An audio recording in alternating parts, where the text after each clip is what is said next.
আর সবরি প্রতিদিন ওই ভোগ মন্দিরের কুটিয়ার সম্মুখে কাঠ রেখে যায়। ঋষিবর মাতঙ্গ একদিন মনে মনে ভাবতে লাগলেন, প্রতিদিন আমি এই কাঠ দিয়ে রন্ধন করি, এই কাঠগুলো শেষ হয় না কেন? কে যেন কাঠগুলো প্রতিদিন রেখে যায়, তাকে ধরতে হবে। সে কিন্তু গোপনে সেবা করে। ঋষিবর মাতঙ্গ সবরিকে ধরার জন্য একদিন রজনীতে রাত্রিবেলা আড়ালে দাঁড়িয়ে রইলেন। আর সবরি কি করলো? কাঠগুলো মস্তকে নিয়ে ভোগ মন্দিরের সম্মুখে এসে কাঠ রেখে দণ্ডবত প্রণতি করে বলি, গুরুদেব, আমার তো দেহ অযোগ্য, এই দেহ তো যোগ্য নয়, গুরু সেবার যোগ্য নয়। শুনেছি গুরুদেব যদি দীক্ষা প্রদান করে না, তার হাতের জল মূত্র সম এবং অন্নাদি নিষ্ঠা সম। তাই এই হাত দুটি তো অপবিত্র, এই হাত দুটি তো মহাত্মা মাতঙ্গের সেবায় লাগবে না, অযোগ্য দেহ। গুরুদেব, কবে আমার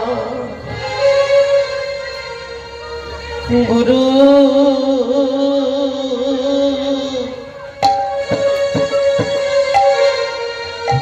কৃপা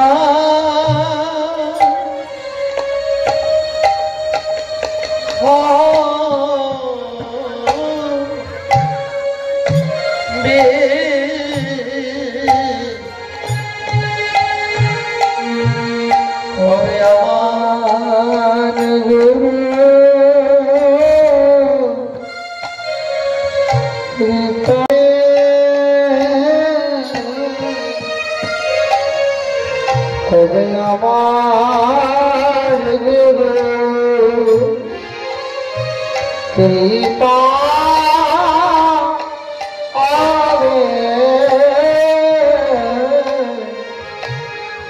কবি অপবিত্র দেহ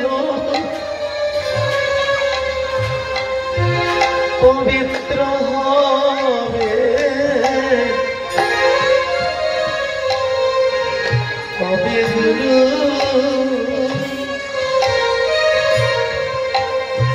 কৃপা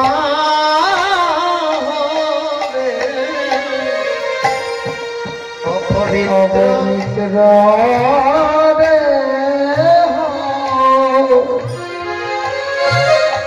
পবিত্র হবে,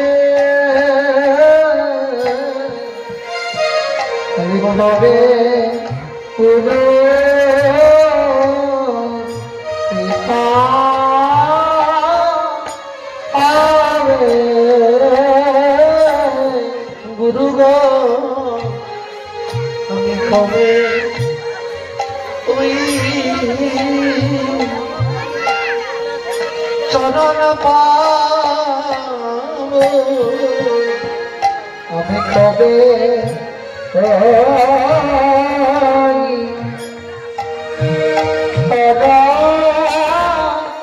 পাবো, বলে কবে আমার সেই সবে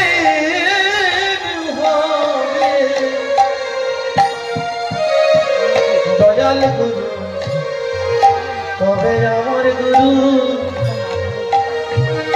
কৃপা হবে,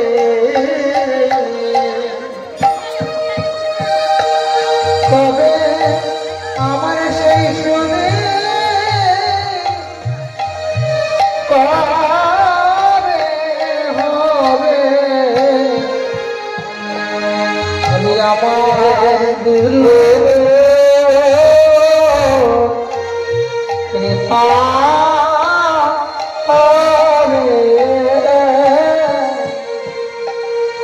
সবরীর অনন্য গুরু নিষ্ঠা দর্শন করে আড়ালে থেকে মাতঙ্গ ঋষিবর আন্দোলনে কাঁদেছেন।